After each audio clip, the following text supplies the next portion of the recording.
What is up, everybody? Welcome to the Movies That Make You podcast. Season 2 is in full gear, and so we are super excited for what we got going on this season. Just to let you know what that means, we still have our weekly Prepisodes where we discuss movies to watch in preparation for a new release hitting theaters. I got my buddy POPpaGoss on those each and every week. Those drop on Mondays at 6 a.m.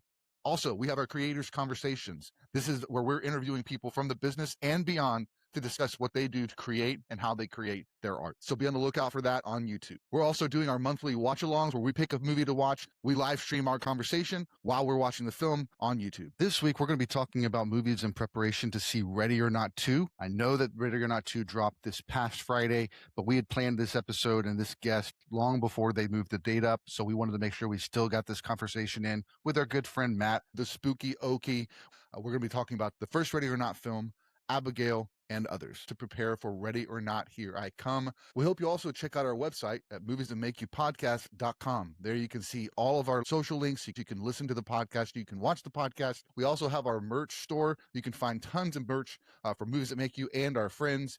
We also have a link to our letterbox where you can see all the movies that we watch in preparation for the new releases, but also the movies that make you laugh, the movies that make you cry, the movies that make you scream, and everything in between. So before we get to this week's episode, let's check out what we got coming up on the Movies That Make You podcast. Next week, we're going to invite Zeke on the show to discuss Super Mario Galaxy. We're going to be discussing a lot of films that have to do with Nintendo, characters, Mario Brothers, etc. So it's going to be a fun episode to have Zeke on. The week after that, we've got Yes Chef. We're inviting my friend Zeus Castillo to be a part of the podcast. We're going to be discussing Chef, Burnt, and Boiling Point, all in preparation for You, Me, and Tuscany hitting theaters that Friday. The week after that, we've got Mummy May I. We're inviting the Horror Cat Dad back to have a fun conversation about another Universal monster, the Mummy. We'll be discussing the original Mummy, the first Mummy with Brendan Fraser, and the Mummy with Tom Cruise. The week after that, Kristen's going to be on the show. We're going to all be discussing musician biopics in preparation for Michael being dropped in theaters that Friday. We'll be discussing I Want to Dance with Somebody, Ray, A Complete Unknown, Back to Black, and Springsteen. We hope you'll join us. Hope those episodes excite you. So without further ado, let's get to the podcast. We are back with another episode of the Movies That Make You podcast. I am Sprang. I'm joined by my co-host, Mr. POPpaGoss. What is up, my buddy? Hello, friends. And we are so excited to welcome our newest friend to the podcast. He's been here now 3 times. This is his 3rd time being with us, and we're excited. Matt, the Spookie Okie. What is up, Matt? How's it going? Not much, man. How's it going? Good to be here. I'm excited to talk some movies, Yes. I'm so excited. I'm so excited. I can't even get the words out. How excited I am! I know it's understandable. This new movie, Ready or Not 2. I finally got it. I was like, I'm going to get it in a minute. It's going to come through. I'm old, so it takes a while for it to go through. Yes. No, I'm excited, man. I'm so excited to talk these movies. I love all of them. Absolutely. Well, you told us before this was even planned, this episode, because we hadn't even seen a trailer, I don't think, for Ready or Not 2, but you were like, are you guys excited for Ready or Not 2? I love the first one, and we were like, well, we got our guest for Ready or Not, so yeah, we're glad to have you back. On the episode from earlier this year. Yeah. It just happens in real time, guys. You're seeing history in the making every episode. Yep. Hey, if you're new to the podcast, what we do every single week is we talk about movies in preparation for a new release in theaters. This is Ready or Not 2, so we're going to be talking about some what I call haunted houses. See what I did there? I like it. So we're going to talk about movies where there's somebody being hunted in the house. So we've got 4 movies we're going to talk about in preparation for this. But man, we've just had exciting things happening on the podcast. We've had some creator conversations drop. So be sure to go over to our YouTube and check those out. We've got more stuff coming on the way. We've got live streams happening at least once a month. We just had our Oscars one. Our next one's going to be in April, and we're going to be watching One Cut of the Dead with the creators of ZombieCON Volume 1. So you'll definitely want to check that out when you get over there. So yeah, just lots of fun stuff happening on the channel. So be sure to check it out. But let's. I think we just jump right in, guys. I think we just jump right into the movies. I do have to say something about ZombieCon. I just watched it. I finally watched it the other day. Nice. That movie is awesome. Heck yeah. I love that movie. That's Shout out to Kyle and Aaron. Yep, definitely. I finally got a chance to sit down and watch it. You guys have been telling me about it. I thoroughly enjoyed it. It's fantastic. I mean, it's just so fun. It's a good take. I mean, it's a good And I love independent movies like that too. So I mean, it's good to see them getting some traction with it. So well, and they're working on a ton right now with the app Screamify, which is really cool. So they're doing some little short films, little short clips for a new segment. I just posted on my Instagram the other day, but yeah, look, keep an eye out on Screamify. ZombieCon, you can actually now watch it on the Screamify app. It is also available on Tubi. I was actually scrolling through Tubi the other day to find something else, and I said, "Hey, what the heck?" And I messaged Kyle. That's actually where I watched it. Yeah, I messaged Kyle, the director, and I said, "Hey, dude, you're on Tubi now," and he was like, "Oh yeah, we forgot to make an announcement."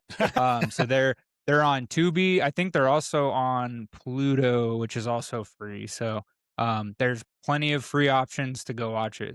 You know what we should do? We should do this right now. All right, everybody, we're on off the cuff. We're going to do a giveaway. We're doing a giveaway for a DVD copy of ZombieCon. All right, we're going to give it away. We're going to do a 3-week contest, comments and all that stuff. More details to come in the Instagram. So go to our Instagram, check that out. Also in the description of this video, we'll have the rules of the contest. But yeah, you can win your very own copy of ZombieCon Volume 1. It's good stuff. It's good stuff. It's fantastic. Physical media. Viva la physical media. Exactly. My wife loves physical media, especially when it shows up from Whatnot in a big box. Yes. Actually, finally, there's 2 Whatnot people. Shout out to Media Mayhem and Kayla's Countless Exchange. They, I know Matt has ordered from them as well. Kayla's taking a bunch of my money. Yes. Yeah. Kayla has does 2 shows a week, sometimes 3 shows a week. She sometimes gives away 4K players in her Whatnot shows like every week. But anyway, she's got some great giveaways. Yeah, she's good. I ordered a couple from both of their shows, and I finally unboxed it on a video that I'm editing right now. But I got some sweet stuff, so keep an eye out for that. But yeah, we got to keep physical media alive. So I'm happy we're giving away ZombieCon because absolutely we love it. We do. Did you guys watch Your Next? Mm-hmm. I've seen it a bunch. That's one of my buddy back in Colorado, Steven, he is like, that's one of his favorite movies. So when I worked at the video store, we watched that movie so many times. It's a fun one. Dude, I hadn't seen that movie. I came across it on I want to say it was Tubi. Yeah. And I was like, what is this mask? I was like, I have no idea what this is about, so I'm just going to watch it. I was like, holy mackerel. I said, that movie is awesome. The physical media for it is phenomenal. There's Lions. Yeah, there's a couple. So Walmart did like a run of collectible steelbooks that were not as expensive as the normal ones. And they were just Blu-ray, not 4K. But they did like Wolf Creek, You're Next. Wolf Creek is good too. Texas Chainsaw, The Beginning, I think. They did like 5 or 6 movies, but Your Next was one. It's a really pretty steelbook.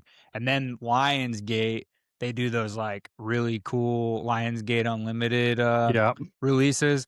They did one. I eventually will buy it. I just have the regular Blu-ray that first came out. I just got the Lionsgate. I just got the Dogma Lionsgate, and then I got the what's it called? The Eli Roth movie. Why can I not think of it? Cabin Fever. Yeah, Cabin Fever. And that's a good one too. I got the steelbook on both of those, and both of those are awesome. Yeah, there's another Lionsgate one that it's still in stock. It's pretty expensive, but they did a Frailty release, the Bill Paxton movie that he directed. I got one of those. Yep, I think I've got that one too. That awesome. One is gorgeous. That's like it's like I think it's I could be wrong. I think it's like a book, not a digibook version, but no, there's a book that comes with it and all kinds of stuff that comes with it. Did you guys, either one of you guys, get the Texas Chainsaw Massacre ones? Mm-mm. Oh, from the new one that comes. I think it's from Arrow. That the documentary that comes with all the versions.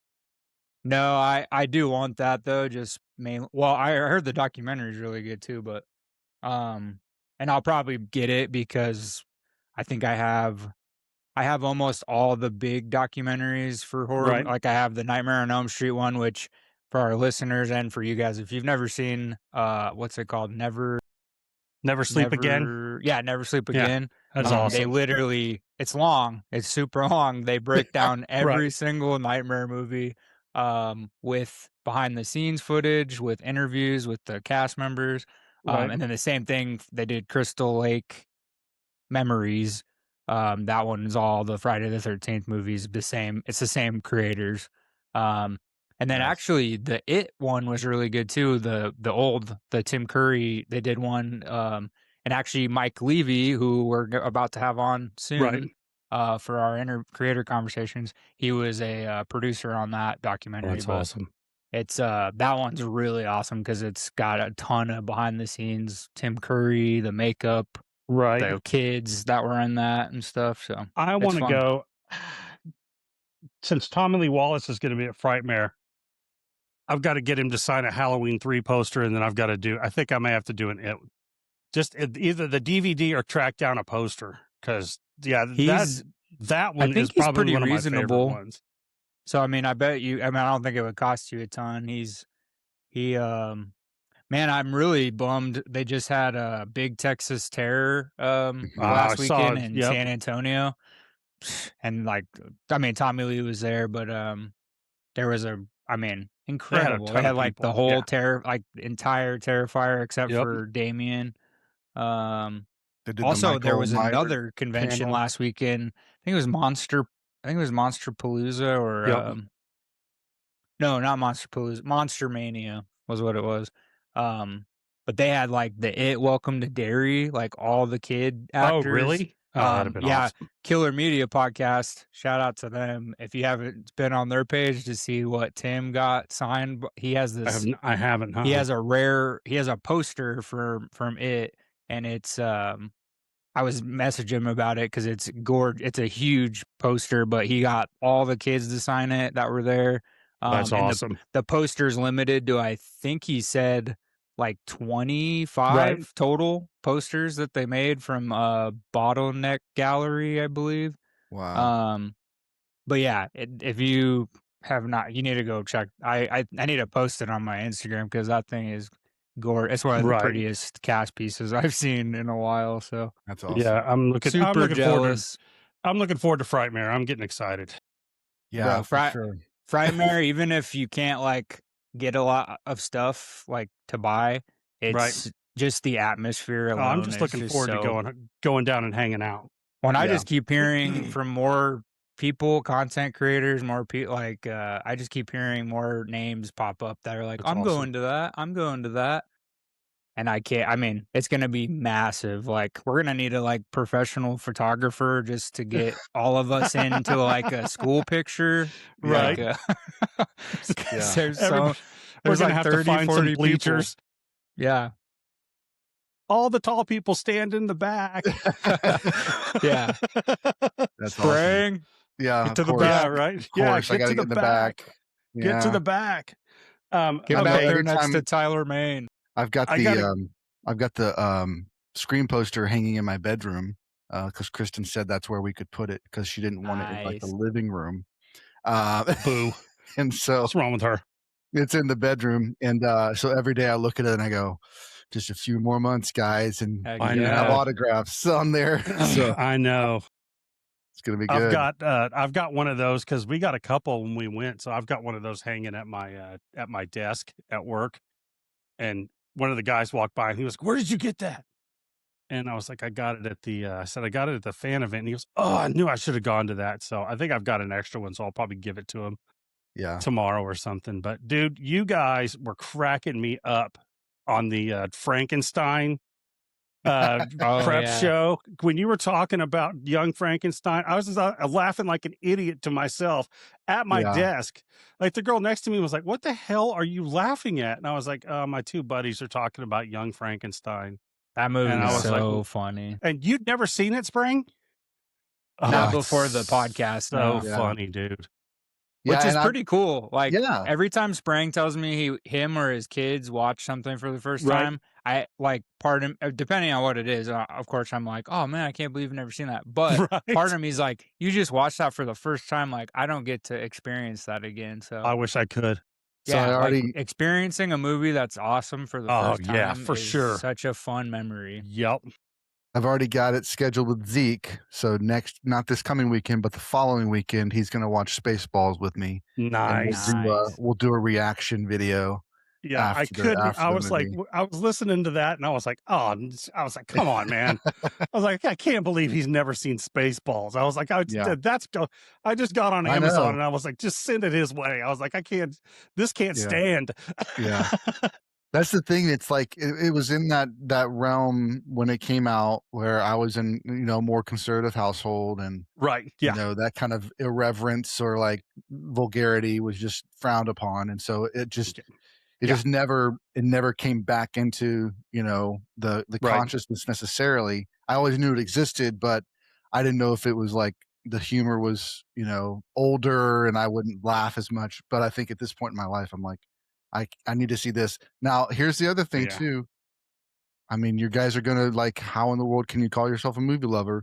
I've No. never sat down and watched Holy Grail the all the way through either. Well, that Ooh, dude. buddy. So I've That got you're in for a some treat, gaps. brother. I've got some gaps.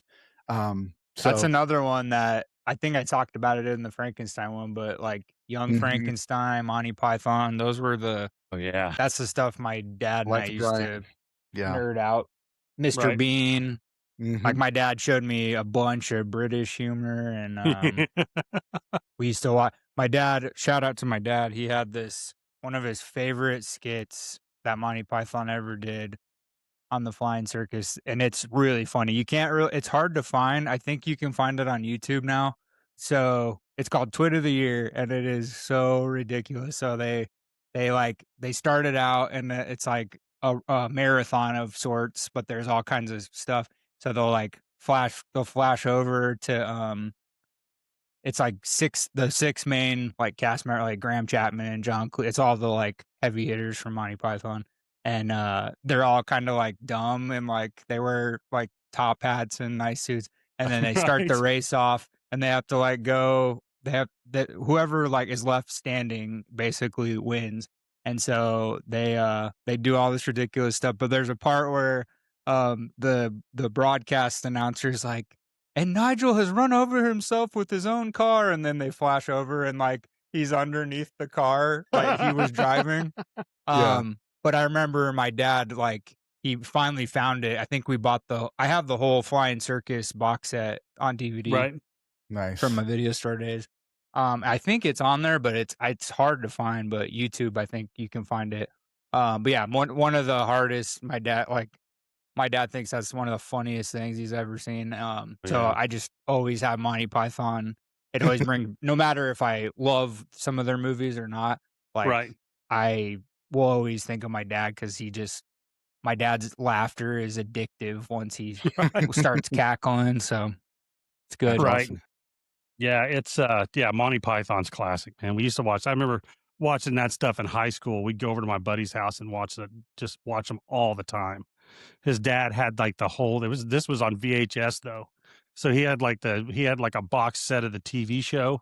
So we would go over and Nice. just pop the TV show in and watch it forever. It was awesome.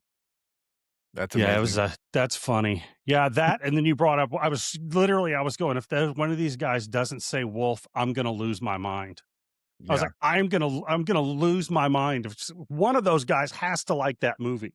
Yeah. Yeah, And then I all was three like, of us went like fantastic. nuts. I was like, yeah. I can't be the only one that likes that movie. So yeah, that movie is. Oh, I love that movie. Yeah, Mhm. great. I love it because it's a cast. different take. Right. And I actually just saw a clip. It was the clip where he's talking to her about how she doesn't want people to like her because she's pretty, but she doesn't have anything else going for her. And you want somebody that wants to get to know you so they can see the beauty that's inside you, but nobody's Right. going to do that because they're only going to talk to you because you're beautiful. And it was just this cool, like, kind of circular logic thing that he walked her through on that movie. But Yeah, it's also fun because it's Joker and Catwoman. I know. kind I of was thing, just you gonna know. say, yeah. right. Yeah. Yep. And Could Ultron. not love that. The Joker, Catwoman, and Ultron are all in the same movie. Yeah. Yeah. Yeah. Amazing. Yeah, it's Man, good yeah. stuff. What a great film. I think I It have. is good. I definitely own it. I think, yeah, I have it on Blu-ray I somewhere. have it somewhere. I was I'm going through a surprised that bunch one of. has never got like a special edition. Like it had a normal DVD and then a normal Yep. Blu-ray release, but it's never had like a slipcase or a steelbook or any. Like I thought that movie of all movies would get some kind of That's Mike Nichols, right? Mike Isn't he the Nichols. one that Yeah, directed it? Yeah, I remember when that yeah. movie came out. I was so excited. That was the OJ. I'll never forget that because we got out of the movie and the OJ chase was on, and I was Oh yeah, it wow. was like we literally went to. I went golfing that whole day, and I didn't put any sunblock on, so like the back of my You're calves all were sunburned. completely fried. And I Yeah. just stuck in my memory. Wolf was over, and I was like, that movie was awesome. But I hadn't moved because I was sunburnt. And I stood up, and I'm like, my skin had shrunk. So when I stood up, it just all started. I was like, I might scream. I was like, I can't scream like a baby, but this is killing me right now. Yeah, that. Then we went Yeah. home, and the OJ chase was on. I remember that. I mean, I was a kid. That was 94, right? Yep. Yeah, so I was 6 years old, but I remember my parents, they were watching TV or something. But yeah, And that was I on, that was remember on seeing like it, every but channel. yeah, not till I grew up a little bit later did I realize what all that was. And like, Mhm. there's been so many documentaries made about Oh, that whole yeah. thing, but like, they are some of the greatest. Like, they're so intriguing, you can't stop. ESPN did a 6-part one that was Right. one of the best docu. I think it won an Oscar too, but yeah, one of the best documentaries ever made. I love documentaries. The thing that disappoints me the most about DVDs now is they don't do the behind the scenes like they used Yeah. to. Because they Mhm. used to Only do like I think I've seen that. Have you guys seen the documentary Under Pressure, the making of the Abyss? yes, No, yeah. I haven't. You gotta, Yeah. dude, you gotta watch that. I think literally I've watched that documentary more than I've watched the movie. That's awesome. I mean, it's Nice. just amazing that you see James Cameron sitting under the water because he's got to decompress because he's been under there with a monitor, like Mhm. editing the movie underwater because he's got to sit under there for so long. Yeah, that So, movie yeah, that is movie's awesome. I love that crazy. movie. Well, Fox amazing. used to, because that was made by 20th Century Fox. That used to be Fox used to be. I mean, even on the VHS copies, you would at the end of the movie, you'd Oh, yeah, get you'd get like all a kinds of stuff. documentary or Yep. whatever. Exorcist, there's a digibook Blu-ray version for one of the anniversary editions that has Right. like a 3-hour behind the scenes documentary. That's of The awesome. I love that Exorcist. stuff. Fantastic. Nowadays, you that. kind of only see it with like the indie films, which is kind of odd. Like you would think Mhm. they wouldn't be able to afford all that, but they're Yeah. the ones that like mostly have it on their Blu-rays and stuff. So Yeah, because I went Because in they're and not watched. paying somebody to do it. They're doing it Yeah, they're not. themselves. Yeah, yeah, true. yeah, exactly. Yeah, that's true. They're not having Yeah. to pay extra. Yeah. I remember watching the what was it called on the episode 1 Blu-ray, that whole making of documentary they did. Mhm. Oh, Like for Star Wars? from like start to finish. Yeah. Episode 1. That is, dude, that's an awesome documentary. Yeah, anything that takes a lot of like, if there's a ton of practicality effects and stuff, that's the docu stuff that I live for. Yeah. Like I can't I haven't pre-ordered it yet, but they did The Thing. They have the new documentary coming out. Oh yeah. It's a little pricey, but like you can get a credit in the credits for it, Right. and all the packages that they offer. And the Blu-ray one, you get the Blu-ray copy when it comes out in May. You get a credit on the documentary. You get like a patch, a poster, and whatever. But it's like $100 for that Nice. set. But I think it's worth it because I mean you get to be in the credits of this Right. awesome documentary. Mhm. Possibly near John Carpenter's name. I don't know.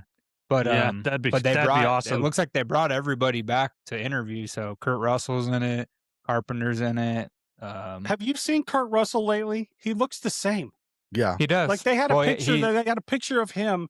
Like someone posted a picture of him now and a picture of him from Big Trouble.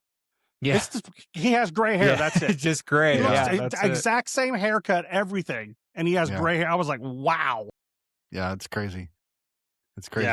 Yeah, he's been promoting Monarch because he does that Godzilla TV show on I need to finish the first season. I need to finish the first season. I saw the first 2 episodes. I want to go back and finish it. I don't have I need to sign up for Apple. I think I have like a free trial too, but they usually have like 7 days or something like well, that. I think with my new iPhone when I upgrade, I think they sent me like 3 months for free or something. I bet I'm sure they I just need to did. cash in on that. Yep, I'm sure they did. I watched the first 2 episodes and it was good, but they're Right. promoting the new season right now. So Kurt and his son Wyatt have been making their rounds. They did a really funny one too, where they asked both of them what their favorite movies are from the other one. And That's like awesome. Kurt didn't Kurt was like kind of struggling to like think of something, and Wyatt's like he's like you really sound like you haven't seen any of my work, and Kurt starts laughing hysterically. Yeah. That's awesome. But yeah, it's crazy. When I found out Wyatt was Kurt's son, like because I never put 2 and 2 together. I didn't like either. The first couple movies I saw him in. Yep. I think not till 22 Jump Street. I loved that movie. I thought it was so funny, and I saw his name, and I'd seen him before and stuff, and I was like Russell. I was like, that's like really unique. And then I looked it up, and I was like, oh, that makes total sense. Okay, I didn't. Bill Russell. Bill Russell is Bill his Russell. dad. Yeah, Bill Russell. He's Bill Russell's illegitimate child. That's funny. That's There awesome. we go. Well, how about we get it? How about we get it? Let's do it. Get the episode. Yeah, let's talk about kicked some off. movies, dude. Let's do it. Good stuff. Okay, All right, I'll let's try jump not to derail us anymore. That's my bad. No, you're good. You're good. I got It's good. excited. I got excited about ZombieCon again, Physical too. I was media like, comes first. Physical media Physical comes media first. comes Yeah, first. absolutely. In the name Awesome. of our Lord. All right, first movie, guys. We're going to talk about Haunted House is Your Next. This film Such a came good out movie. in 2011, directed by Adam Wingard, written by Simon Barrett, and it was a fun movie to watch. Very surprising from the beginning to the end. Lots of great twists. And yeah, Matt, you were just mentioning how you like this movie so much. Let's hear it, man. What you got? I love this. movie? You know what? I love this movie. It was. I actually started watching because Barbara Crampton was in it, and I love her from Reanimator. And I don't know that I recognize anybody else in the movie other than the guy that plays the dad. Mhm. I can't remember his name, but he's like one of those that guy. You know, oh, it's that guy. Yep. He's been in this movie. But no, it was just, you know, and it just, I mean, it screams from the beginning. I mean, it just kind of sets it up, and then they just let it rip. And just all the, you know, the masks are awesome, kills are awesome. Yeah. Oh, Just the whole thing is just nuts. yeah. I mean, you know, the setup of the boyfriend's in on it, and it's just, yeah, and he brings her along, and no one has any idea that she grew up in a survivalist camp or whatever. Yeah. She starts building all this stuff. It's just, it's fantastic. Yeah, absolutely. Yeah, one of the sons brings a girlfriend along on this family gathering. Feels like there's always been this tension between the whole family. The brothers are at each other's throats. They don't really want to be there for the parents, but they're all there. They're trying to make amends and make it work, and then all hell breaks loose, and people start getting killed. What has one of my favorite kills I've ever seen in my life when just trying to run out the door and something bad happens. That's just, I never saw that coming, and that was so amazing. So amazing. Yep. Like I said, twists and turns. Josh, what you got? What do you got for your next? Yeah, both of you, I mean, nailed it on the head. It's so much fun. I mean, from start to finish, even the opening sequence kind of just hooks you in right away. They don't mess around. They get right into the action, basically. One of the family members in the movie is played by Ty West, and if that name sounds familiar, he did the X trilogy, X, Maxine, and Pearl. Oh, is he really? He Who also is he? did House of the Dead. He's Tariq. He plays Tariq in the movie. I had no idea that was him. Yeah, so he kind of dabbled in acting and stuff. And then of course, like, I think him and Adam have been friends for a long time. Right. Adam is also another name, the guy who directed this for our audience. That might sound familiar. He did the last 2 Godzilla movies, not the Godzilla -1, but the New Empire and the First Kong. yeah, versus Kong. So he did those 2 movies. Awesome. He also did he did a segment in the first VHS, which I remember being really awesome. What was the mask, or the house, I should say. So the house that they filmed in was actually an abandoned house. It had been abandoned for like 12 years, so I don't think they had to pay any extra. It was just like an abandoned antique house. Nice.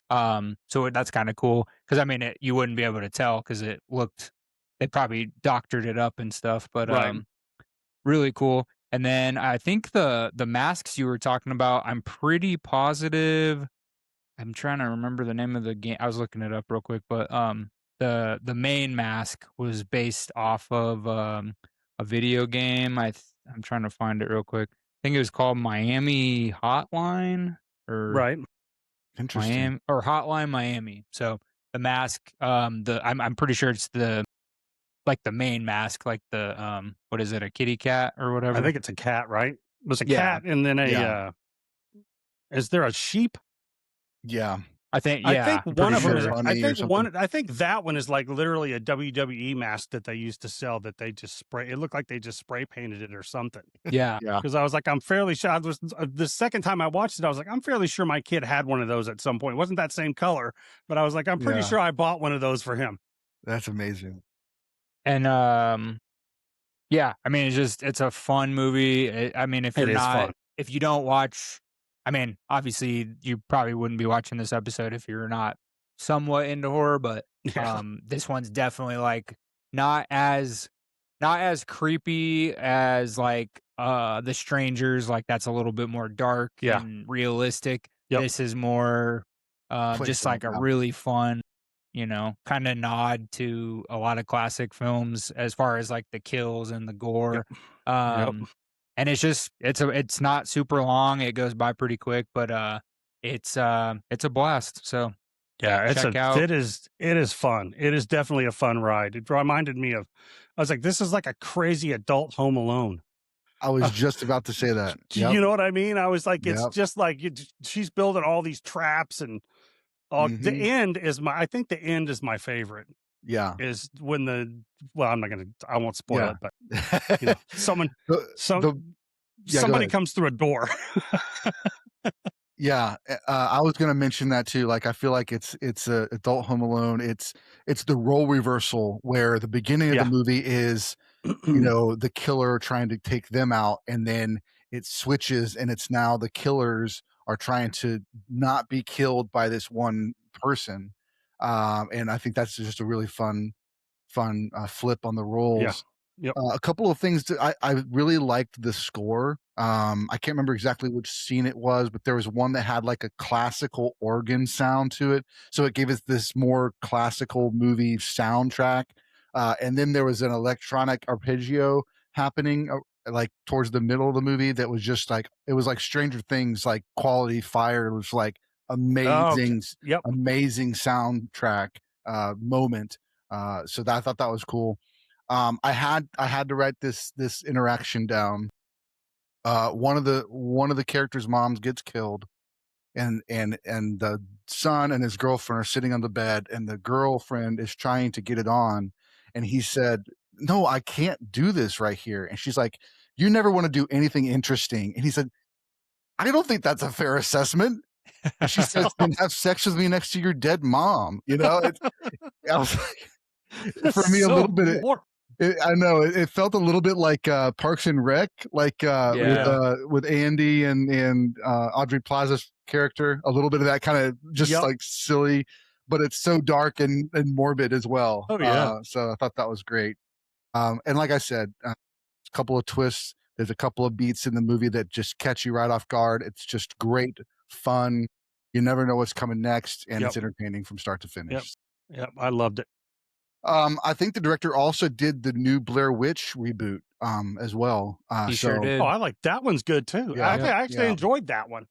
Yeah. He also did, I know it wasn't heavily received with glowing reviews, but for all the anime lovers, he did the live action Death Note on Netflix as Okay. well. Yeah. Yeah. Really? Yeah, with Nat Wolff, I think, was the main actor in that, but Yeah, and he yeah, he ended did up that as well. he did that, and then I think very closely did Hereditary, which kind of elevated him a little bit further than the Death Note did. Yeah, Nat Wolff, yeah. Nat Wolff, yeah. Yeah. And also the screenwriter for this also has worked with the director on those Godzilla Kong movies as well. So Do you guys like those? I do. I really enjoyed I do too. Kong and Godzilla. That was the first movie. So that came out the week that theaters opened back up after COVID. Yep. And I remember I took my brother-in-law to go see it, and I thought it was fun. I mean, it had some really cool moments. New Empire, I have not seen. I've only seen like the first 30 minutes. Yeah. I started it one night and then I just couldn't go back and finish it yet. So The interesting thing about that series, because I've watched it through at least everything once, a lot of those early ones twice, because I Right. watched them and then we watched them with the boys to kind of gear up for the podcast and everything. And it's like the first Godzilla, the second Godzilla felt a little bit more serious. They were taking a serious take on it. Kong Skull Island felt a little bit more goofy, like a little bit. There's more lightheartedness about it, but it still had some like heaviness to it. Once it became Godzilla vs. Kong, Godzilla X Kong, and then Empire, it's just like they're just like leaning into. We just want to see monsters fight. I'll be right back. Sorry. Yeah. We you're just good. want to see the monsters fight. Just give us a. And so that's been kind of the enjoyable part about it, is how ridiculous can it get, you know? That's what I loved about it too. And I think that's what I enjoy about like the first Pacific Rim. I love Yeah. the first Pacific Rim movie because it's just, I mean, I don't know what you're expecting to get when you go into one of those movies. Do you know what I mean? It's like you're going to those movies to see them destroy a bunch of stuff and fight each other. That's what you want. You don't go in there for a deep story or anything like that. You know what I mean? And then the last one where they go under the earth or whatever, and they've got was that the last one? I get confused, man. They all run together. New for me Empire, at some point. and then they find that kind of New Empire's original awesome. Kong. Yeah. Yep. Yeah, I love those movies. I think those movies are great. Anyway, derailed again. No, not at all. That's not what at I all. do. It was related. The director did them. So yeah, right. So yeah, those are fun. Yeah, those are really fun. yeah, absolutely. Well, let's jump into the next movie we got. The next movie we're talking about is Until Dawn. This is based off of a video game from back in 2015.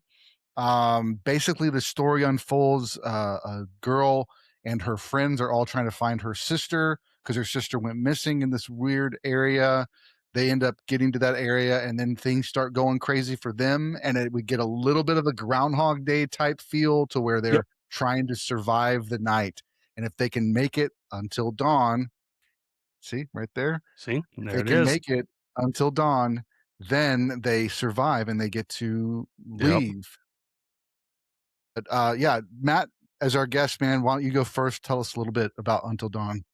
Absolutely. I love this movie when I saw it, and I watched it based on the poster. Like I was flipping through Apple, and my wife loves it when I do this too. When I'm flipping through Apple, and they have one that's like $4.99, and I'm like, oh well, I can't even go buy a meal at McDonald's for $4.99, so I'll watch that for $4.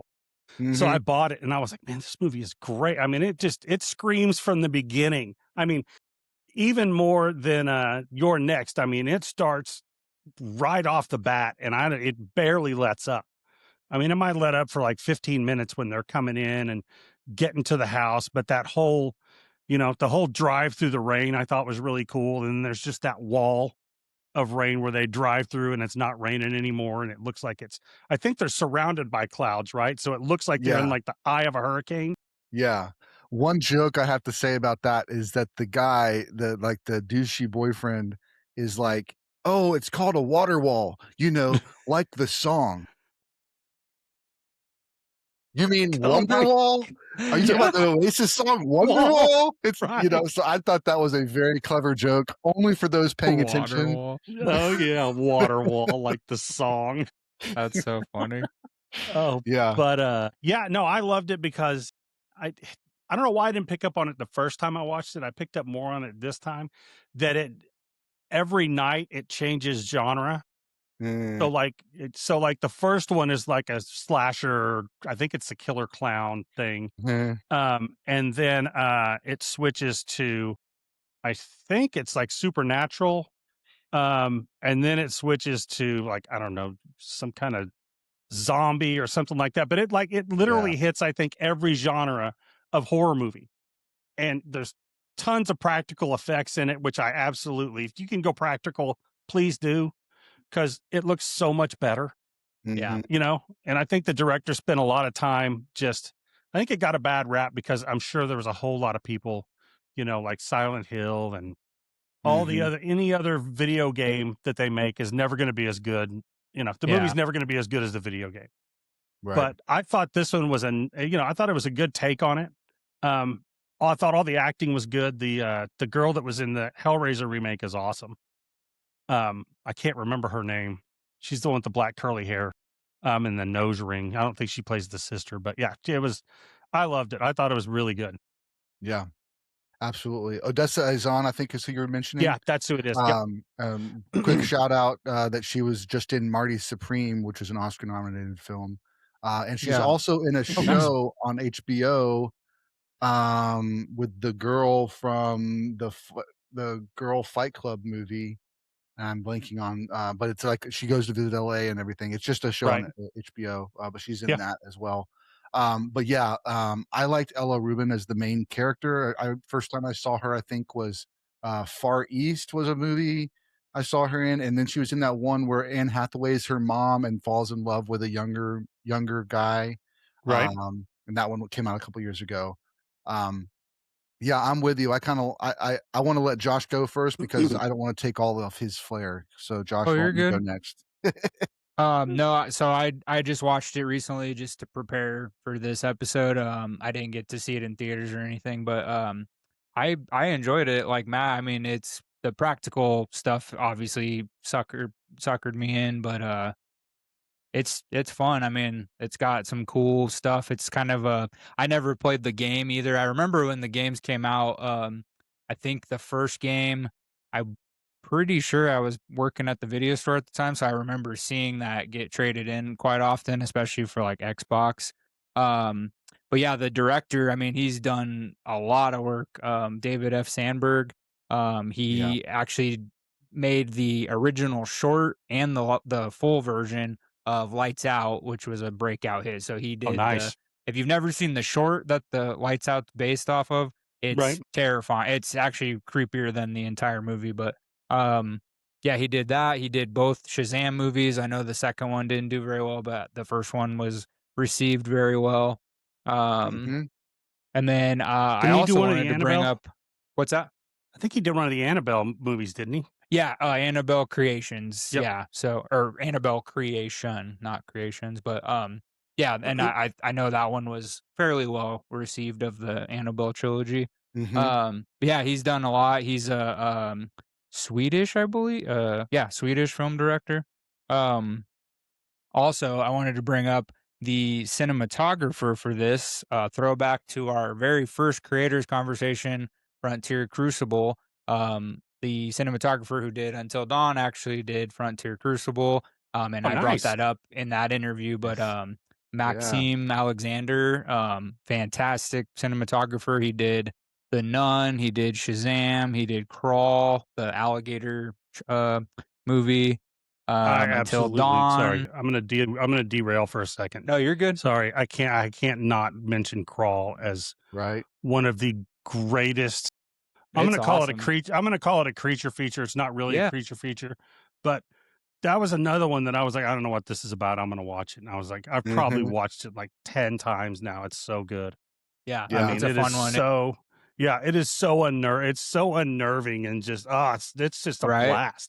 Well, and that's another one where like the set is, I mean, it's all practical. Like they just rented out a set and like flooded it and like made, you can tell the authenticity of it. But yeah, that guy Maxime Alexandra, he did Frontier Crucible, which is a great western if you haven't seen it. But we had a producer and a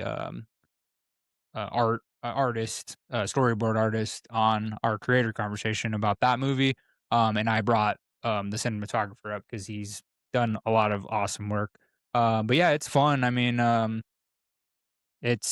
don't know the lore, like I said, I didn't play the games. So I Yeah, I think didn't either. I'm not as biased towards it. I know quite a bit, not only horror video games, but video games in general. A lot of times the movies just fail because there are such high expectations, or maybe they don't do this thing right that people love about the video game.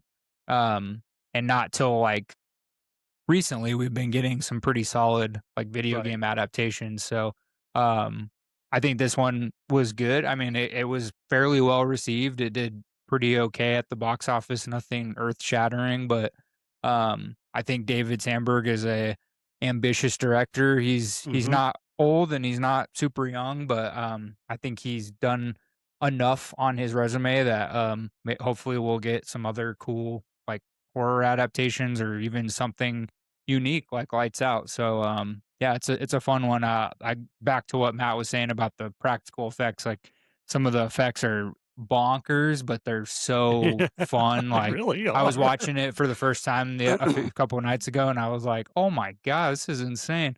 Yep. Especially there's a sequence where they drink the water, Yes. um, and and they just start like exploding, like all the all the people just start exploding, and the effects are so good, and Yeah, they're awesome. Yeah. it threw me off because I was watching the movie, but I was checking like an email or something, and I Right. heard the explosion, so I had to rewind it real quick because I was like, "What the hell just happened?" And I know.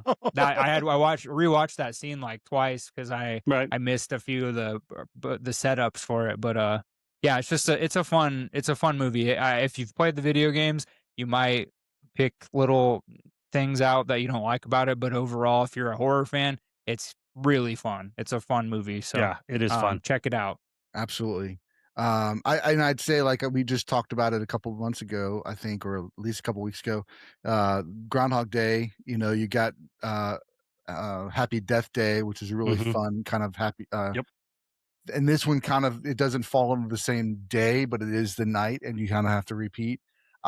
So that's kind of a fun play on it too. I did feel like that there was one Evil Dead reference homage when they're trying to crawl out of the tunnel. The girl does it at the very beginning, but it's not as Yep. obvious. And then later, the sister's trying to crawl out, and it's like completely like Oh, just like yeah. the original Evil Dead cover. So I thought Yep. that was cool. Yeah. That had to be on purpose. I thought that when they did try to leave, and they see that huge, like 54-foot tall monster that's just in Yeah. the distance, I was just like, Yep. "Oh, that's amazing!" Because it's just Yep. you didn't need to see the whole thing; it was just enough to be creepy to make them turn back and turn around. I Yep. thought that was great. Um, kind of speaking to like the video game style of storytelling, I feel like that once they arrived at the house and there was the book, there was the missing person wall. Some of those things I feel like are probably like very specific. It felt like it could be very specific homages to what was in the video game when you first show up at the house or something like that. Maybe Right. not. Maybe that was just for the movie, but it felt like a little bit like kind of hints of like a Silent Hill, kind of introducing us to the world that we're going to be in for the next little bit. And these are the key pieces to that story. The clock turning back. It was the timing, the sand clock flipping over. Hourglass. Yeah, the hourglass. Thank you. So yeah, I mean, I first time I watched it, I gave it like 3.5 stars, I think, and this time I watched, I moved it up. I was like, that was just too much Yeah. fun to not be a little bit Yep. higher. Yeah. Like you guys mentioned, good kills. Creepy old lady in that one night. They had that. Creepy dolls. Yes. It's got Oh, that yeah, one the room dolls. of my kid Braden was sitting in there he'll come in and watch a little bit and then he'll leave. He doesn't really like horror movies. Yeah. And he was sitting there and he kind of turned around and then he turned back around and it was just all those masks just all Yeah. around that Oh, room. yeah, And yeah, that was so great. his classic is always, nope, not doing it. And he just got up and left. And then he came back and it was the part where he was kicking the clown. He was Mhm. kicking the clown doll and it was just full of those creepy dolls. Yeah. And he was like, oh, hell no. Nope, I'm going by. And just turned around and walked over. He was like, I'm done. I'm not going. I'm not watching Yeah. this. I tried, Dad. Yeah. I'm not doing it. For sure. For sure. Good times though, man. If you like those kind of movies, you'll have a great time watching. Absolutely. Next up, we're going to talk about Abigail. This is one of those movies that it kind of gives away one of the main plot points in the trailer. Abigail is a young ballerina turned into a vampire, and the people that were there thinking they were there to protect the girl are actually just there for her to play with and have some food by the end of the night.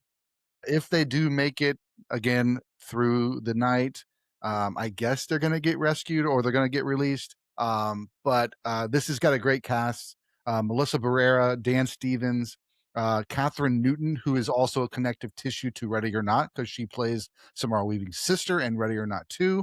Right. Also, kind of one of my old favorites, Kevin Durand. He's amazing. We also have the great late Angus Cloud is in there, and then Giancarlo Esposito is there as well as Matthew Good. But yeah, that kind of core group of kind of misfits that have all been kind of hired to what up? She wanted to say hi to everyone. Yes. Hey, You can talk. You can stay safe. Hi. There we how go. are you?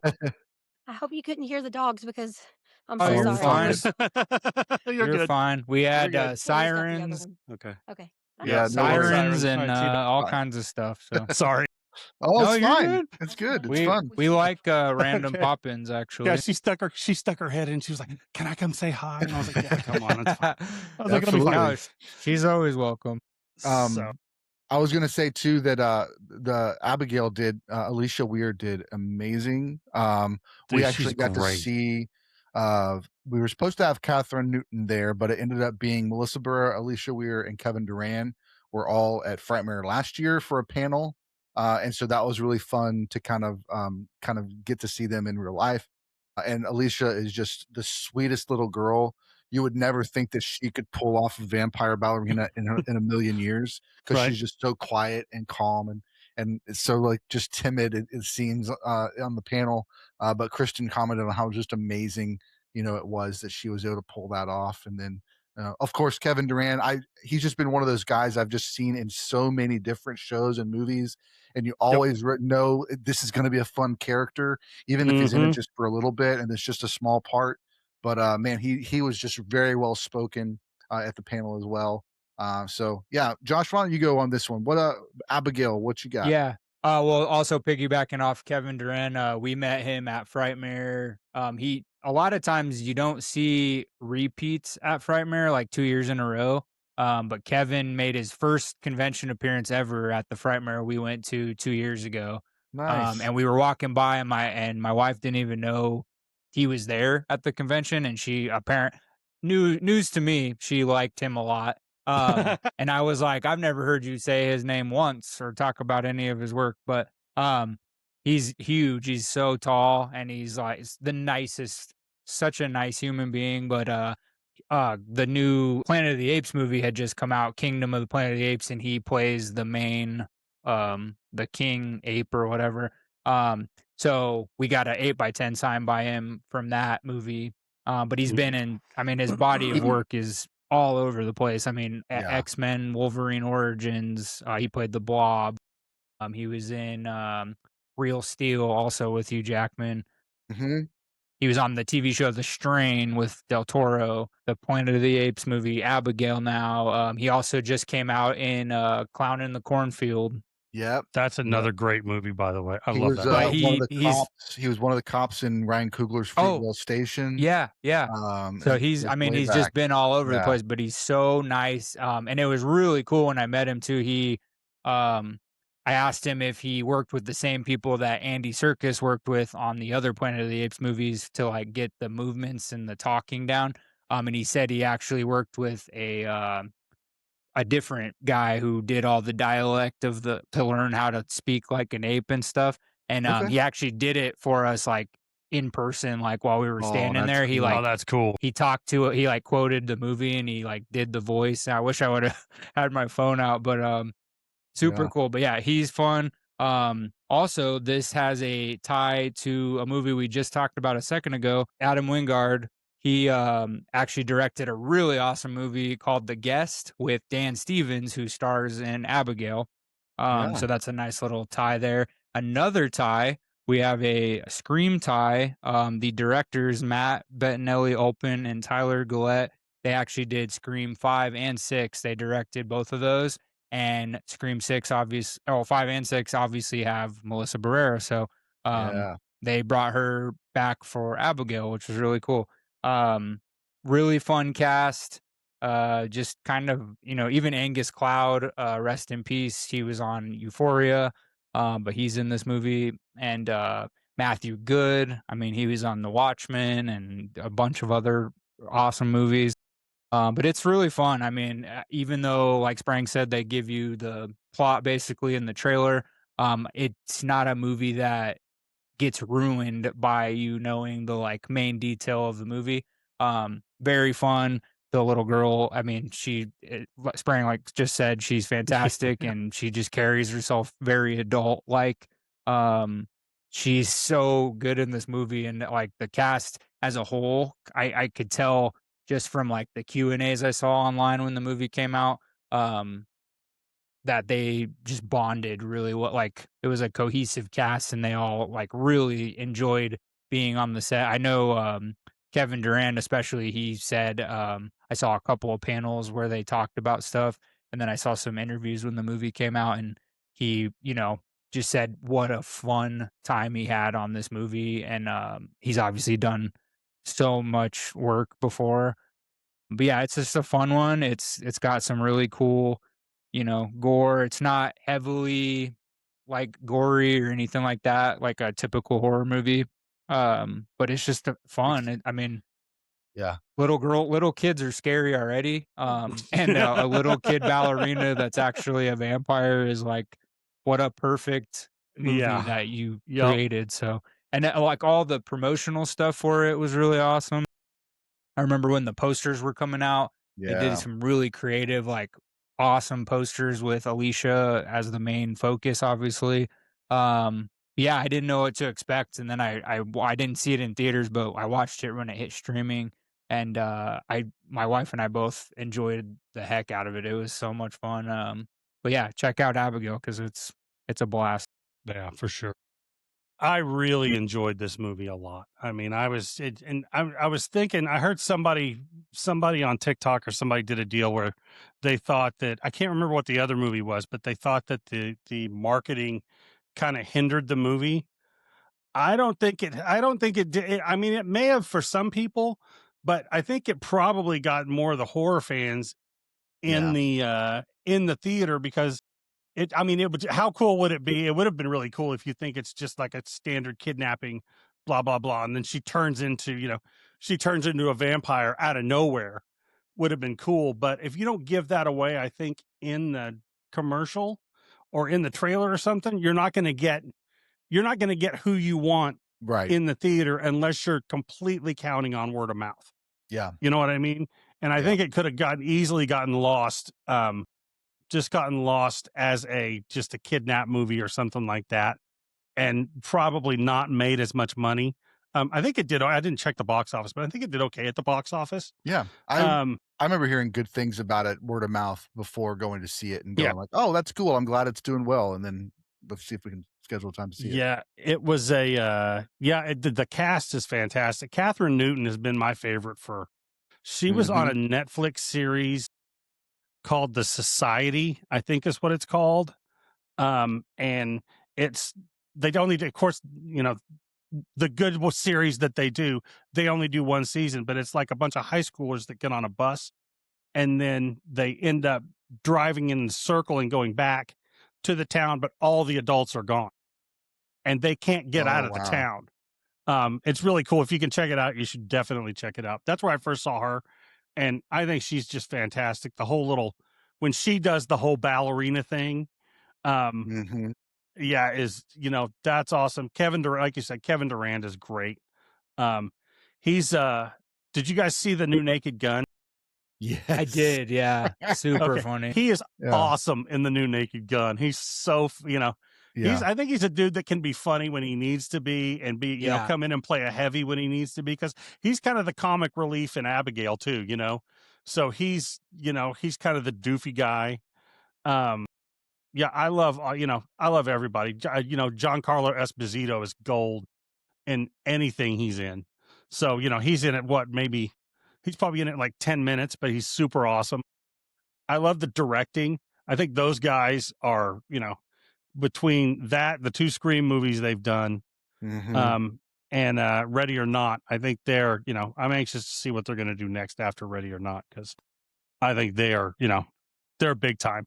They definitely have their own style. They've got they seem to have a running gag in all 3 of these movies where, people kind of blow up.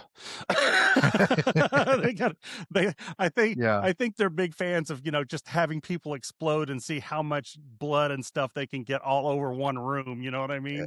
It was one of the things that they mentioned, good call out on the fact that they're directing Ready or Not and Ready or Not 2.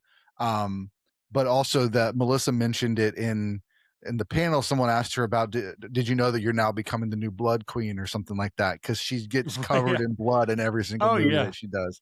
And while it's not gory and there's not like a bunch of brains and arms flying around and stuff like that, then in the last scene there is a lot of blood that gets exploded around, and she's just left there screaming, but it's covered in blood from head to toe. Yeah, but like you said, it's not, it's not arms and legs everywhere. I mean, it's just they blow up and it's liquefied, it's just, you can tell those guys have a lot of fun, and they go to their special effects guys and go, okay, we're going to need, I can just see them standing around going, there's not enough blood on that wall, and we need to do this. Can you do this? Throw a bucket here, throw a bucket there. Yeah.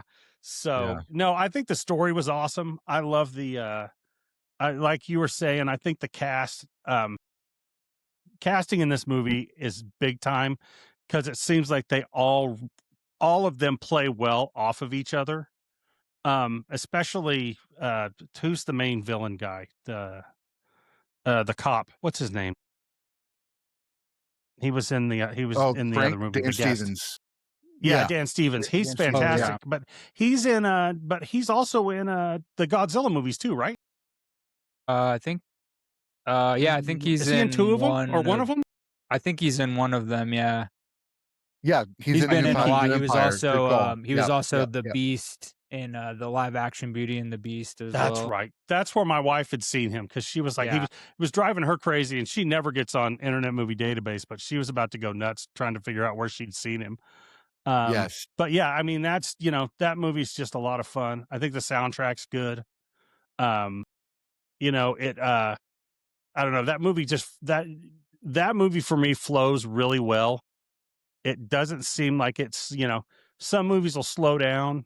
I think it's an hour and 40, something like that. Hour and 40. It's under like 2 hours, 49, right? I think. So, yeah, it's under 2 hours. So, if you can get a movie under, for me, I mean, I have a hard time sitting still. So, when I see 3 hours, I'm like, oh, right.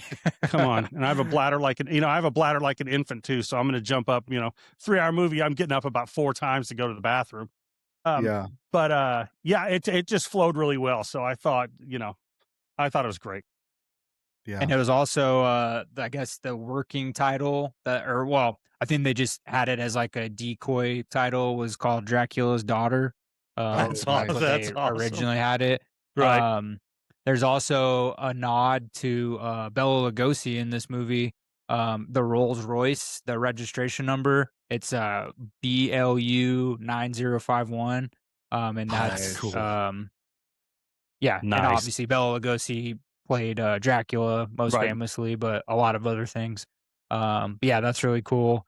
And then the another fun fact that I was reading, the opening music is from the ballet Swan Lake, which is like super famous, and it had its last final curtain call or whatever in or something at the Moscow theater, and they used it also in Dracula, Bela Lugosi, 1931. So I Oh, thought that cool. was kind of cool. So yeah, like that opening music, the Swan Lake music.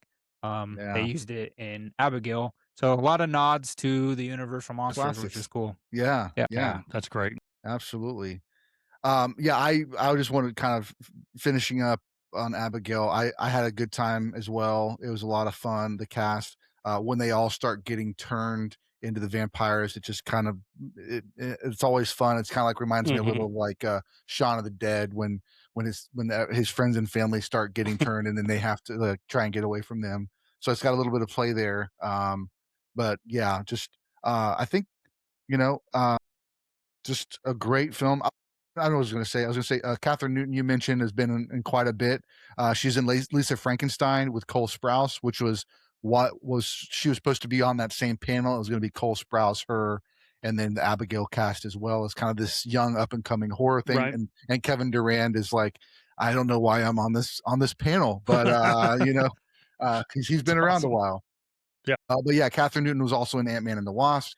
She was also in Pokemon Detective Pikachu, and she was also in that awesome kind of play on the horror movie, play on an 80s film, Freaky, where she trades bodies With with Vince a Vaughn. serial killer, Vince Oh, Vaughn. how in the world did I Yeah. how did I forget that movie? And that's the Yeah. same guy. That's the same Yeah. dude that did the I think that's the same guy that did the Happy Death Day movies. I think he's I the think guy you're who right. did Yeah. he did that and he did that movie Drop. But no, Freaky is dude. Very Vince underrated. Vaughn is just comedy gold. I Yeah, mean, him he running is. around as a teenage girl is one of the funniest things I have ever seen. Mhm. It is, yeah, Yes, it's really good. That's classic. Yeah, and them completely switching, and she plays she as small as she is, she plays the heavy really great. It's Yeah, she's did. good. She did. It was Yeah, great. you were right. He did both Mhm. Happy Death Days. He also did Paranormal Activity, the marked ones, and then Scout's Guide to the Zombie Apocalypse, which if you haven't seen that one, that's a fun haven't one seen that one with yet. Logan Lerman, I think. No, not Logan Okay. Lerman. I'm sorry. Not Logan Lerman. The one who played Cyclops in the Ty Sheridan. Sorry, Ty Sheridan. Okay. But yeah, that's a fun one that came out when I worked at the video store. And then he did you just said he did Drop. He also wrote, he didn't direct, but he wrote Hard Eyes, which is a fantastic film that's getting a sequel right now. That's a good that is a good movie. Yeah, so pretty cool. But yeah, Freaky's a good shout out because I don't think that movie got enough love when it came out. So Yeah, it was good. I enjoyed it. All right, let's get to it. This is our final movie we're going to talk about. It's the one that we're saved for the end, the best for last. It leads us right into the sequel that's dropping this Friday, and that is Ready or Not, starring Samara Weaving, also starring Adam Brody, Mark O'Brien, Henry Czerny, Andy McDowell. Just a great cast. We got some heavy hitters from back in the day, and we got some young up and comers. So lots of good castmates there. Story basically is that Samara Weaving's character Grace is getting married into this very rich family, and what they have to do on the wedding night is she has to draw a card, and then they play whatever game that is. The card she draws is hide and seek, and what we find out even in the trailers, so we're not spoiling anything for you, is that hide and seek means hide and seek or die, basically. And so the family all is trying to chase after her and kill her before night's end. We find out why as the story unfolds. But the whole movie is her trying to escape being hunted in this mansion that she's unfamiliar with, this family that she's supposed to be like as a part of their family. And of course, all the tension that comes from the now husband and her, and then all that. But Samara Weaving, in my opinion, just does a really good job playing the tough girl. I was thinking about even the one that she was in with what's his name? I'm blanking. Mayhem. Mayhem. She was in the Mayhem movie. Stephen Yeun. Stephen Yeun, thank Oh you. yeah, that's a great movie. And that was such a great movie where basically people go crazy in an office building and they team up to try to get out of there alive. It's kind of crazy, zombie-esque type thing, but it's more just everybody kind of turns crazy. But yeah, she's great. She plays. I think the beginning of the movie is super sweet. It's super touching, and then it flips. You see it kind of hinting at it. You can tell that the boyfriend husband is a little nervous about this whole thing. Something's going on, and then it all flips. Adam Brody, I think, plays a really good character in this movie as well. He's a part of the family. He knows what's happening. He's going about it though without being super excited about it, but he's still doing it. And then he makes some decisions throughout the movie that kind of go against his family as well, while he's just drunk the whole time. Another Scream connection because he was in Scream 5. So that's kind of a fun little tie back to this director, kind of repeating these directors, kind of repeating some of their cast. So Matt, why don't you take it away, man? What's standouts about Ready or Not? I'll tell you, the person who stands out the most to me is Andie MacDowell. I just remember her from the sweet lady from Bill Murray's trying to hook up with in Groundhog Day. She's been in, she always plays the really nice mom, or someone who you want to, and then in this movie she's just like, she still has that feeling of the nice mom, but I'm gonna kill you at the same time. You know what I mean? So it makes it even more creepy. I love her, and I can't say enough about Samara Weaving. She is. I mean, you're right. She can go from sweet to absolutely crazy, just at the drop of a hat, I think. Adam Brody's awesome. I can't even remember the guy's name. I always say the guy from Patriot Games, the guy with the gray hair, who plays the dad. What is his name? I can't remember. Henry Czerny.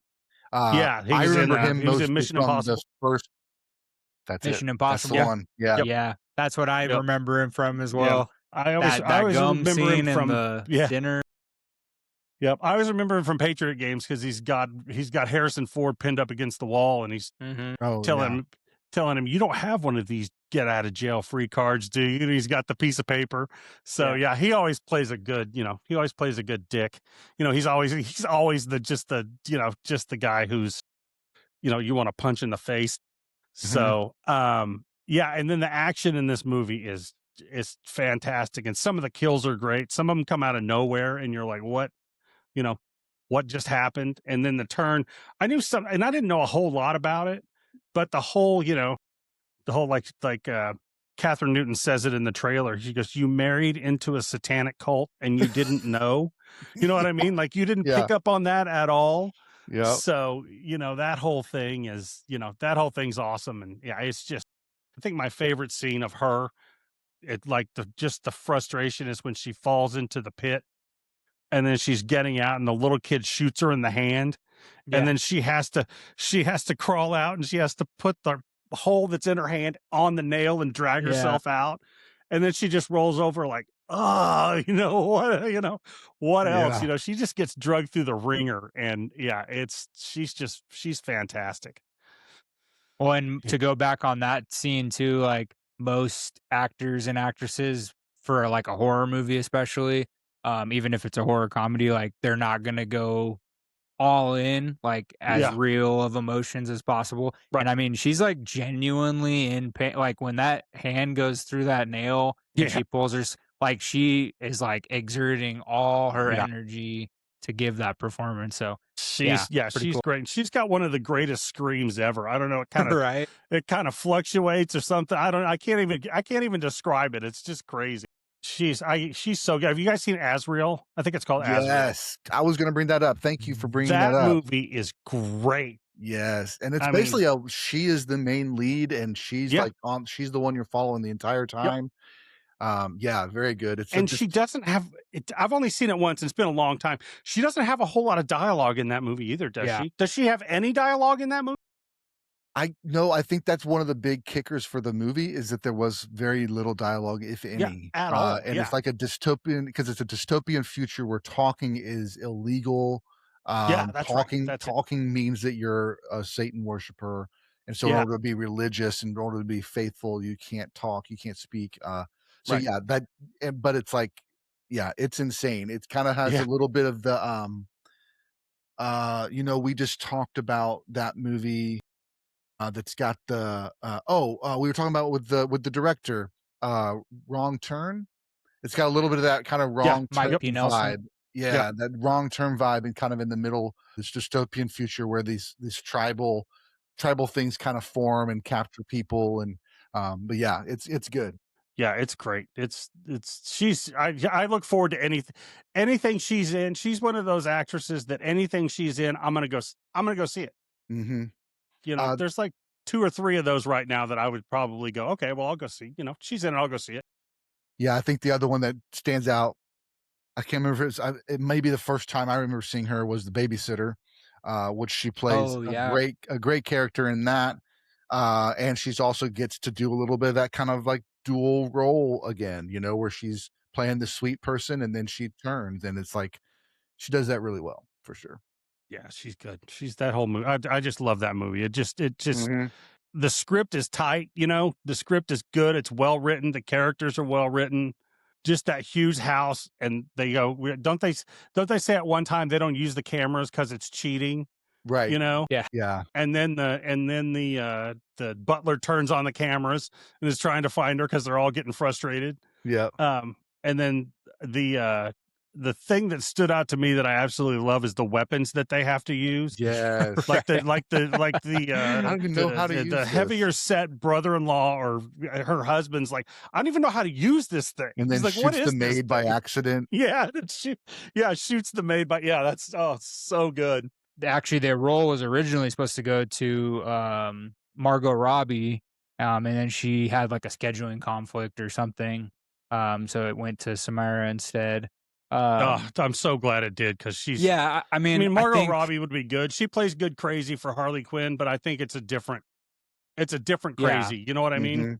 Yeah. Yeah, I think Margot is talented, but I think it would have kind of taken away from the performance in a way, just because like Margot's so much more, her resume is a lot larger than Samara, and she's more well known. So I'm kind of glad they didn't go with like a big star.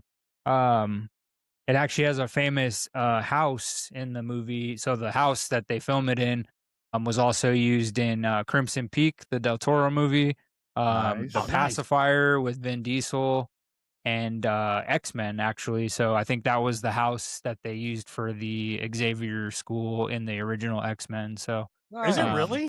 yeah, so it was Oh, filmed at nice. Casa Loma in Toronto, Canada, Toronto, Ontario, Canada.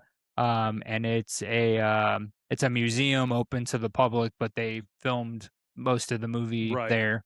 So famous house, which is cool. Also a fun little silly fact.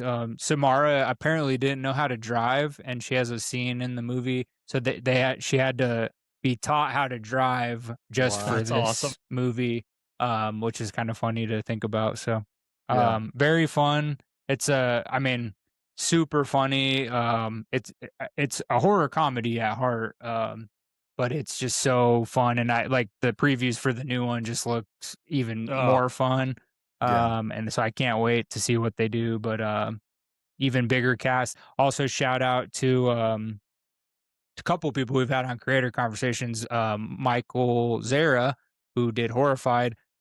We asked him who was an actress he'd want to work with. He said Samara Weaving. He said without hesitation. Right. And then also Alex Armbruster for our Oscars episode that just came out a few weeks ago. He is actually a stunt person in Ready or Not too. So pretty cool. He doubled for Nestor Carbonell. So he's got the big eyebrows. Everybody always points out how his eyebrows are always so thick. But Alex Armbruster, who's a famous stunt actor, he actually was the stunt double for Nestor in this movie, and he couldn't tell us a whole lot during the interview, obviously, but he said Right. it's really fun, and he can't wait to see the final product. So cannot wait to see Yeah, that one. That's probably, that might be one of my most anticipated, if not my most anticipated movie this Sure. year. Yeah. That the first one's so much fun, and Vic was walking through the other day, and she was like, I was watching it again for this, and she was like, man, you really like this movie, don't you? And I was, I love that. I was like, I love this movie. I was like, I could just sit there, I could watch this movie all the time. So Well, thanks everybody so much for watching and for listening. We hope you've enjoyed this episode. Be sure to follow Matt Spookie Okie on all the channels, Instagram, TikTok, YouTube.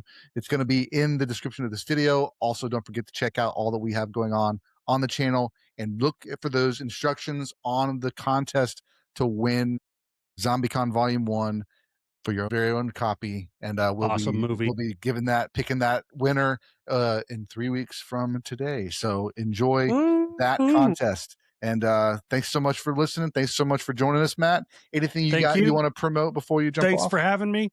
Yeah, I'm going to start I'm going to do an unboxing this weekend. So hopefully it'll be up Saturday night, maybe Sunday.